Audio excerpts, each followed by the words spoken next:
સ્વાગત છે અમારા નવા વિડીયોમાં।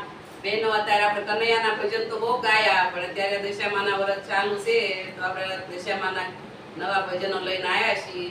તમારા ભજન ગમે તો લાઈક કરજો, શેર કરજો અને સબસ્ક્રાઇબ કરજો। બોલો કૃષ્ણ કનૈયા લાલ કી જય, દશામાની જય। દશામા રથમાં બેસી આવે